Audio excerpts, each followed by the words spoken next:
حضرت اویس کرنی سے حضور کو خوشبو آتی. یہاں امتی بات نہیں مانتا، عمل نہیں کرتا، بلکہ تاریخیں دیتا ہے، کہتا ہے نماز روزے آئیں گے تو پھر شروع کروں گا، اور داڑھی جب سارا سر سفید ہو جائے گا پھر رکھوں گا، اور سچ تب بولوں گا جب ساری دنیا بولنے لگ جائے گی، پہلے نہیں بولوں گا. او بھائی آج آغاز کر ابھی سے. حضرت اویس کرنی رضی اللہ تعالیٰ عنہ مسلمان ہوئے، بڑا دل چاہتا تھا حضور سے ملنے کو. آئے بھی 2 دفعہ، آپ نے باتیں سنی ہوئی. اماں بوڑھی تھیں. ایک ادھر دیکھو میری طرف، اماں بوڑھی ہو اور ماں حکم دے دے کہ نبی پاک کے پاس نہیں جانا، ذرا سننا. تو حضرت اویس کرنی، یہ داتا گنج بخش علی اجویری نے لکھا ہے، یہ امام شورانی نے لکھا ہے، یہ تمام ان کے سیرت نگاروں نے لکھا ہے. کہا بیٹے میں کمزور ہوں، مجھے چھوڑ کے نہ جانا، چھوڑ کے نہ جانا. ایک دن بڑی منت کی، رو پڑے. اماں نے کہا بیٹا جانا، لیکن اگر حضور گھر نہ ہوئے تو تلاش نہ کرنا، میں فالج زدہ عورت ہوں، اٹھ کے چل نہیں سکتی. او بھائی، حضرت اویس کہتے میں نے دروازے پہ دستک دی. یہ امام شورانی کے جملے. سیدہ عائشہ صدیقہ اندر سے بولنی کون ہے دروازے پہ؟ کیا لفظ ہیں، کیا انداز ہے. آج تو مرید بھی ٹیلی فون کرتا ہے، کہتا ہے پیر صاحب تیار ہو جائے، میں پہنچ رہا ہوں، قریب آ گیا ہوں، ذرا ریڈی ہو جائیں. حضرت اویس کرنی دروازے پہ کھڑے، کون ہے؟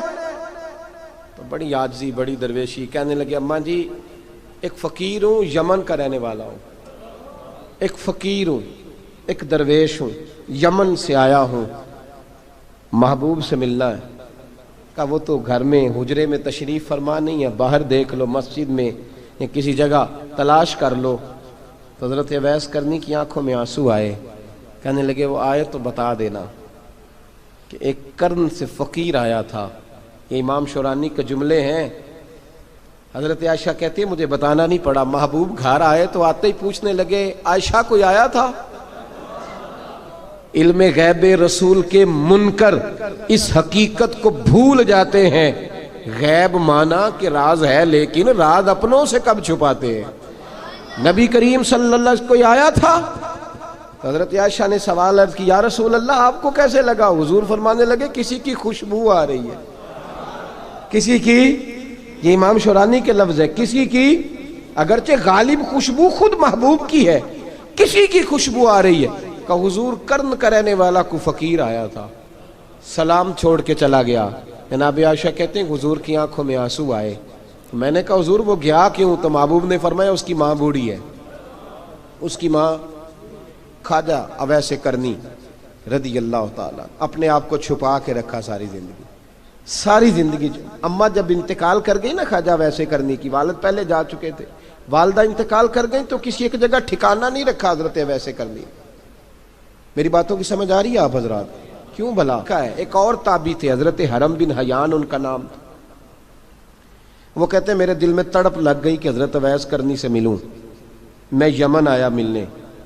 جب ان کی والدہ کا انتقال ہوا تو ایک جگہ رہتے نہیں تھے، کبھی یمن، کبھی کوفے، کبھی کہیں کبھی کہیں.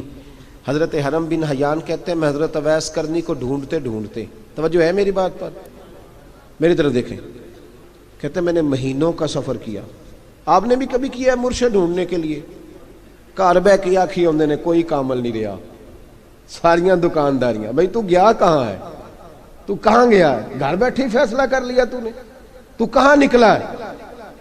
جو نکلتے ہیں نا انہیں تو رب کریم کا قرب بھی نصیب ہو جاتا ہے. تو نکلا ہی نہیں، تو نے گھر بیٹھے فیصلہ کر، سارے غلط ہے. یہ ہو ہی نہیں سکتا سارے غلط ہو. اس لیے کہ صحیح بخاری میں محبوب کا فرمان موجود ہے.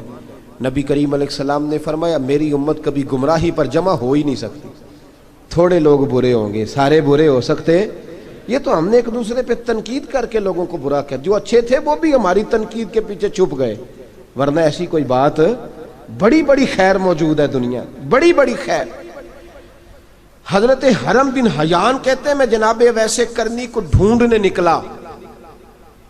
تو ان کو ڈھونڈتے ڈھونڈتے میں پہلے یمن گیا. لوگوں سے میں نے کہا ویس، کہنے لگے چھوڑو وہ تو دیوانہ ہے.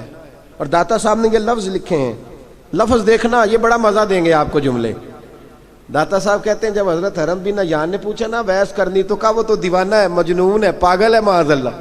وہ کیوں، کیا تم نے دیکھ لیا؟ کہنے لگے جب دنیا روتی ہے تو وہ ہنستا ہے، جب دنیا رو رہی ہوتی ہے تو وہ ہنستا ہے، اور جب لوگ ہنستے ہیں تو وہ روتا ہے. عجیب اس کا انداز ہے، وہ تو دیوانہ سا آدمی ہے اور عجیب بندہ ہے، عجیب شخص ہے وہ. روڑی سے جو لوگ چھلکے پھینک دیتے ہیں وہ کٹھے کرتا ہے، روڑی سے. اٹھو بلیا چلو اتھے وسیے جتھے وس دینی سارے ینے، نہ کوئی ساڈی ذات پچھانے تے نہ کوئی سانو منے. کہتے ہیں چھلکے اٹھا کے دھو کے کھا لیتا ہے.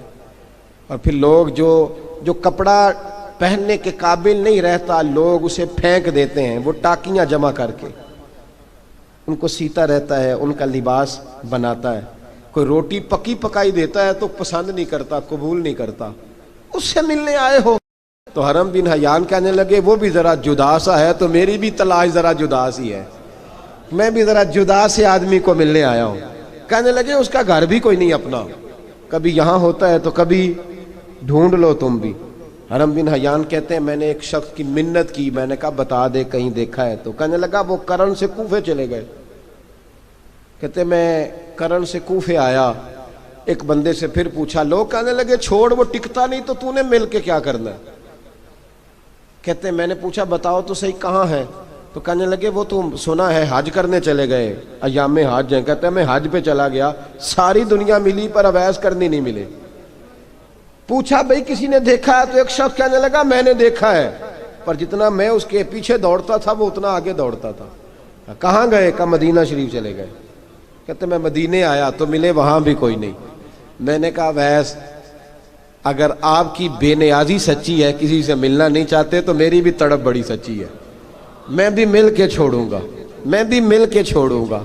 اگر آپ کی اگر یہ سچی ہے نا بے نیازی، بے نیاز تھے سانو تخت ہزارے دی لوڑ کیے نالے کی لگے شہر بمبول دے نال، اسی اپنی بال کے سیکنے سانو کی لگے کسی اور دے نال. اگر آپ کی بے نیازی سچی ہے تو میری تڑپ بھی بڑی سچی. کہتے ڈھونڈتے ڈھونڈتے میں پہنچ گیا پھر دوبارہ کوفے کے قریب نہر فرات جہاں امام علی مقام شہید ہوئے. کہتے ہیں جب میں پہنچ گیا تو وہ ساری علامتیں، داڑھی ان کی کہیں کہیں تھی، گھنی نہیں تھی، اور ان کے ہاتھوں پر برس کے نشان تھے، وجود پتلا سا، قد لمبا. کہتے ہیں وہ جو میں نے ساری نشانیاں سنی تھی وہ مجھے نظر آ گئی. وہ نہر فرات کے کنارے وضو کر رہے تھے، جب وہ وضو سے فارغ ہوئے تو چہرہ ابھی پانی کی طرف تھا.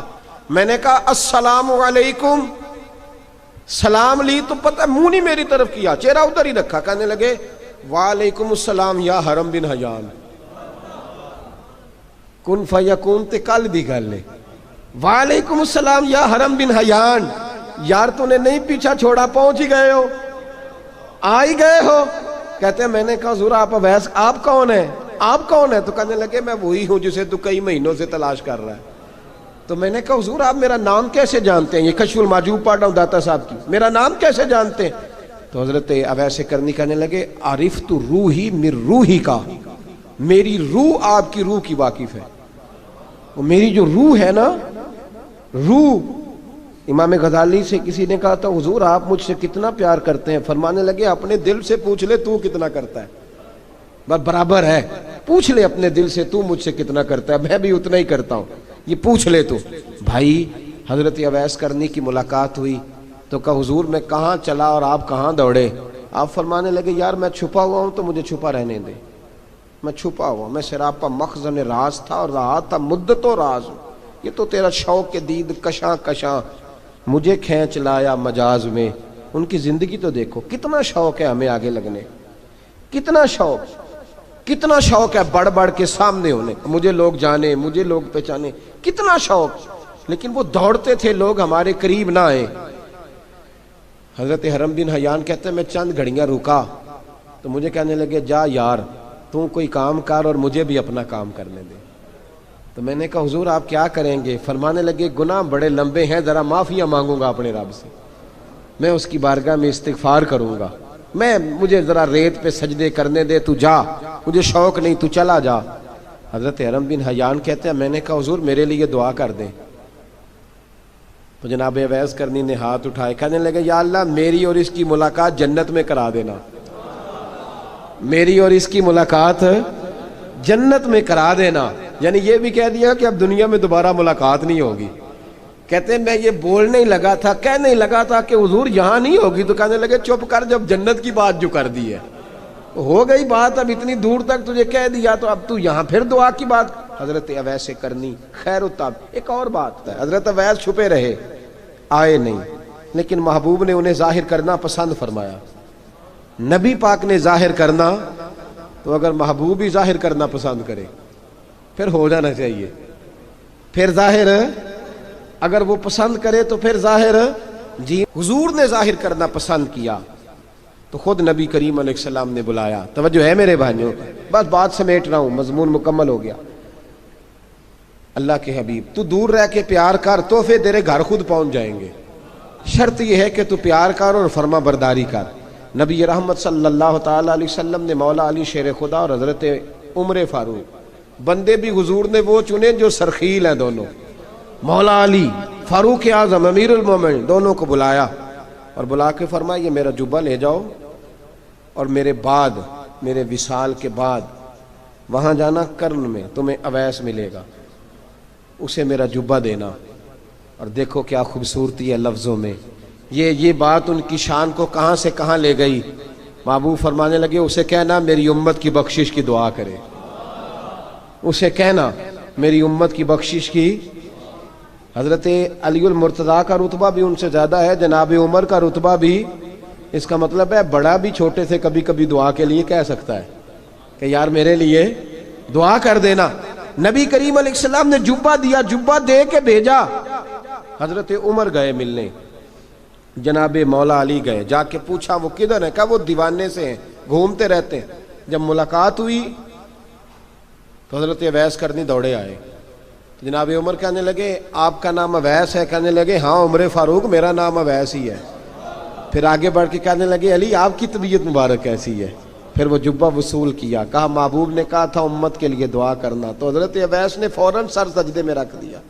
اور داتا صاحب حدیث لائے ہیں، محبوب فرمانے لگے اللہ تعالیٰ بنو کلب کے قبیلے کی بکریوں کے بالوں کی تعداد کے مطابق اویس کرنی کی دعا کی برکت سے میری امت کو جنت میں داخل کرے گا۔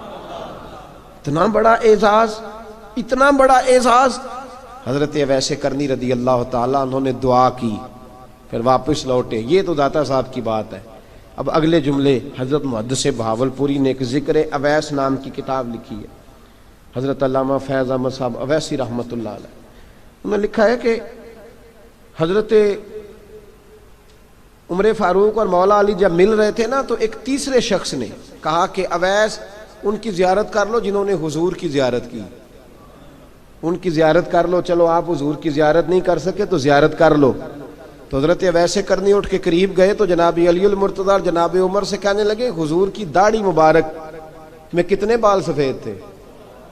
زیارت تو نہیں کی، داڑھی میں کتنے بال؟ انہوں نے یہ نہیں کہا ہمیں پتہ نہیں، کیونکہ سوال دوسرے کا تھا، ان دونوں کا سوال یہ نہیں کہا ہمیں پتہ نہیں۔ باقی کتابوں میں الفاظ اور ملتے ہیں، میں وہ والی بات بیان کر رہا ہوں جس میں ادب زیادہ پایا جاتا ہے۔ کہا کتنے بال سفید تھے؟ تو یہ نہیں فرمایا مولا علی اور جناب عمر نے کہ ہمیں پتہ نہیں، کہنے لگے ویس آج آپ ہی بتائیں گے کتنے سفید، آج آپ ہی بتائیں کتنے ہیں۔ تو حضرت سیدنا اویس کرنی کہنے لگے محبوب کی داڑھی مبارک میں 17 بال سفید تھے، 17 بال سفید تھے، یہ ان کی زیارت کا حال۔ حضرت اویس کرنی نے ہمیں بتایا کہ دور رہ کے اطاعت صحیح کرنا، تمہارا ذکر دربار رسول پہ بھی ہوگا اور دربار خداوندی پہ بھی ہوگا۔ دوسرا یہ جو بہت زیادہ شوق ہے آگے آگے بڑھنے کا ہر آدمی کو، میں اکثر یہ روتا ہوں، میں کہتا ہوں پہلے کوئی کسی بزرگ سے ملتا تھا تو دعا کراتا تھا، اب ملتے ہیں تو کہتے ہیں حضرت ذرا میرے ساتھ فوٹو تو کھنچوا لیں۔ پہلے لوگ دعا کراتے، ہاں دعا کی التجا کرتے، کہتے تھے مہربانی کر، اتنا ہی کہہ دیں کہ اللہ تیری دنیا اور آخرت بہتر کر دے، اب یہ رنگ اب فوٹو کھینچتے۔ تو بھائی یہ بہت زیادہ ہمارا جو رویہ اس طرح کا ہے، یہ حضرت اویس کرنی کی سیرت بتاتی ہے کہ یہ الجھاؤ ہے، الجھو نہ، سلجھ کے وقت گزارو۔ اور تیسری بات ان کی حیات مبارکہ سے ہمیں یہ ملتی ہے، اللہ کے ساتھ جو لوگ جڑ جاتے ہیں انہیں ویسے ہی دنیا کی ضرورت نہیں رہتی، ان کی توجہ ہی اور جانب ہو جاتی ہے۔ دعا کرتا ہوں مالک کریم کے حضور جو کچھ میں نے عرض کیا اللہ اپنی بارگاہ میں مقبول فرمائے، دوران گفتگو جہاں ہم بھول گئے اللہ ہم سے درگزر فرمائے۔